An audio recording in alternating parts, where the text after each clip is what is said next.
Masih dari isu gender. Siapapun nanti presidennya, apakah Samara dan Alia setuju jika dilegalkan LGBT? Karena saya dulu ya. Karena saya seorang yang penganut Islam, saya agamis gitu ya, untuk isu LGBT ya sorry, tidak ada kompromi untuk itu. Oke. Ya. Samara sendiri? Ya, saya kira itu adalah sebuah diskursus panjang yang belum kita ketahui, dan saya kira kami sendiri dari PSI masih belum memiliki rencana untuk itu. Setuju atau tidak? Ya, saya sendiri sih, kami sendiri tidak memiliki rencana untuk itu. Sampai saat ini tidak ada rencana untuk itu. Oke. Lalu saat ini kan politisi tua, banyak yang bilang politisi tua itu lagi sering bikin masalah. Entah karena untuk cari perhatian, karena mungkin udah mulai tergeser oleh yang muda. Memang baru ketahuan gitu memiliki masalah baik korupsi ataupun narkoba ataupun kasus hoax juga. Lalu bagaimana tanggapan dari Alia dan Samara? Saya percaya bahwa pada akhirnya semua itu pada pembuktian, mau kita politisi perempuan, politisi laki-laki, politisi muda, politisi tua. Selama kita tidak bisa menyajikan sesuatu yang menarik, selama kita tidak bisa membawa isu, tidak bisa menunjukkan ketahanan kita dalam politik, kita bisa diremehkan dengan mudah gitu. Kenapa anak muda lebih gampang diremehkan kemudian daripada yang lebih senior? Karena mereka menganggap bahwa seberapa tahan kalian dalam politik itu. Tapi ketika kita jalan terus membuktikan, kita terus berjuang, kita membawa isu, membawa program, dan kita bisa meraih dukungan yang signifikan, pada akhirnya mereka juga akan mikir dua kali untuk meremehkan kita. Jadi saya sih nggak mau peduli dengan kata-kata orang, hinaan, cacian, atau remehan. Saya sih fokus pada apa yang saya perjuangkan dan bagaimana cara memperjuangkan itu. Dan terkait kasus yang sekarang menimpa banyak politisi tua, bagaimana tanggapan Samara? Ya, saya kira sangat disayangkan ya bahwa misalnya seorang elit partai politik tentunya bisa terlibat, ya tentu ya, walaupun beliau juga sering menyerang saya gitu, dan bisa terlibat kasus seperti itu gitu. Dan sebenarnya saya agak menyayangkan bahwa dilepaskan begitu saja. Seharusnya memang kita melakukan penegakan hukum yang tegas dan melanjutkan penegakan hukum terhadap yang bersangkutan. Jangan sampai ada persepsi bahwa hanya karena beliau adalah bagian dari elit dilepaskan begitu saja. Kamu cukup vokal dalam kasus korupsi yang terjadi di Indonesia. Ya sebenarnya isu korupsi di Indonesia saya kira hanya bisa diselesaikan dengan sebuah sistem gitu. Jadi saat ini yang terjadi adalah masalah sistemik menurut saya. Pertama adalah bagaimana partai politik kemudian meminta mahar dalam pertarungan sehingga akhirnya kepala daerah atau misalnya caleg harus merogoh kocek untuk mengembalikan modal politik mereka gitu ya kan. Yang kedua misalnya juga persoalan kerugian negara gitu. Persoalan kerugian negara ini hadir karena kita tidak memiliki sistem untuk melakukan pencegahan gitu. Dan di DPR rame-rame selalu menyalahkan KPK. Padahal saya justru menantang DPR dan bersama-sama dengan pemerintah tentunya untuk membuat e-budgeting gitu. Dibuat saja undang-undang e-budgeting seluruh daerah dengan transparansi penganggaran seperti itu dan memberikan KPK akses ke dalam sana. Saya cukup percaya bahwa kita bisa melakukan pencegahan kerugian negara. Nggak seperti sekarang bisa ratusan triliun lebih kerugian negara yang balik hanya 20 triliun. Iya. Kalau Alia sendiri?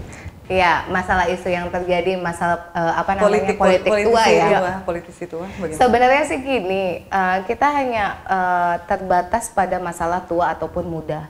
Sebenarnya siapapun muda pun bisa terkena masalah gitu. Jadi lucu aja kalau seandainya dikatakan ini hanya dimiliki oleh politisi tua gitu.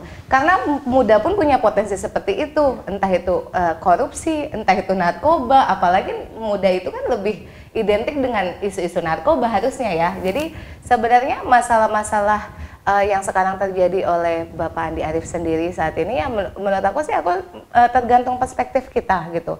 Kepastian hukum itu harus ada, dia itu untuk siapa saja. Jadi ya kalau menurut aku sih pribadi seperti itu. Oke, jadi kalau Alia dan Samara sendiri optimis nggak bahwa politisi muda ini justru mampu mengubah stigma itu? Pastinya, karena kan kalau banyak yang kalau aku sendiri percaya bahwa yang muda itu menawarkan masa depan gitu. Kalau Samara? Saya percaya dengan politisi muda, tapi saya juga mesti menekankan bahwa politisi muda yang kita butuhkan juga perlu kompetensi gitu. Jadi ketika politisi muda masih menawarkan agenda lama dan politisi muda masih menawarkan misalnya semangat dinasti politik, menurut saya nggak ada kebaruan di situ. Makanya kebaruan itu menurut saya sebenarnya kadang-kadang saya juga berpikir nggak ada kaitan dengan politisi muda atau politisi tua. Kebaruan itu adalah sebuah semangat gitu. Makanya sebagai politisi muda, saya ingin kita semua juga menunjukkan kebaruan yang nyata, pembeda dari yang lama, diferensiasi politik dari yang lama. Jadi agar juga anak muda Indonesia dan masyarakat Indonesia pada umumnya punya masa depan yang lebih baik terhadap politik Indonesia. Oke, kalau misalnya terpilih menjadi anggota DPR, komisi apa yang menarik? Komisi berapa yang menarik? Coba lihat. Sebenarnya sih kalau aku sering ditanya kayak gini ya. Komisi, kalau aku pribadi, aku pengennya komisi 10. Kenapa? Karena memang itu kan isu-isu yang berkaitan dengan aku. Aku sendiri itu berangkat dari ruang lingkup yang kepemudaan dan olahraga gitu. Jadi itu salah satu visi misi aku nanti ke depan, bagaimana aku tahu keadaan atlet-atlet di luar sana dan aku harus memperjuangkan mereka di isu ini di Komisi 10 pastinya ya. Jadi aku sangat tertarik di Komisi 10, tapi kan kita nggak pernah tahu nanti partai itu naruhnya di mana gitu. Karena biasanya kadang-kadang kita maunya ini tapi partai mungkin berpikiran lain dan akhirnya memberikan kita di ruang di tempat yang berbeda. Sudah siap mental untuk komisi olahraga? Karena tahu sendiri kan banyak isu terkait olahraga. Insya Allah, karena memang aku dunianya itu dari dulu BFN, PSSI, jadi memang aku udah tahu banget lah polemik yang ada di dalam sana gitu. Jadi menurut aku ini salah satu langkah yang kalaupun memang cita-cita aku kalau mau ditanya itu aku pengen banget jadi manajer timnas. Samara sendiri gimana? Komisi 2 kemungkinan. Komisi 2. Komisi 2 kan membidangi dalam negeri. Jadi karena memang yang perjuangannya lebih ke good governance. Jadi mungkin akan di Komisi 2 dulu untuk awal. Jadi aku pengen buat undang-undang yang menjamin good governance untuk seluruh daerah. Itu tawaran baru yang ingin. Ya, sebenarnya sih kalau Komisi 2 sama kayak ayah saya di Komisi 2. Tapi kalau boleh jujur sebenarnya lebih banyak yang harus dirombak atau lebih banyak yang harus diperbaharui? Banyak yang harus. Kalau saya secara pribadi saya kira DPR memang harus dirombak.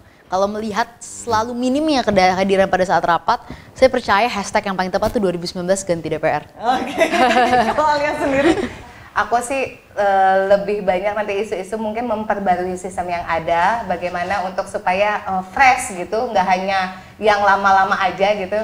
Kalau tadi hashtagnya ganti DPR, kalau saya hashtagnya ganti presiden. Oke. Golput hanyalah orang-orang yang malah kritis. Kalau menurut aku kebanyakan golput adalah orang-orang yang apatis. Ya, karena mereka itu sudah jengkel, muak dengan keberadaan sistem yang ada. Belum cukup menjanjikan, paling nggak pilih yang paling baik gitu. Paling nggak kita ikut menentukan arah bangsa ke depan, karena golput nggak membantu apapun. Bagi teman-teman yang golput ini sebenarnya mereka juga punya alasan kenapa mereka akhirnya memilih untuk tidak memilih.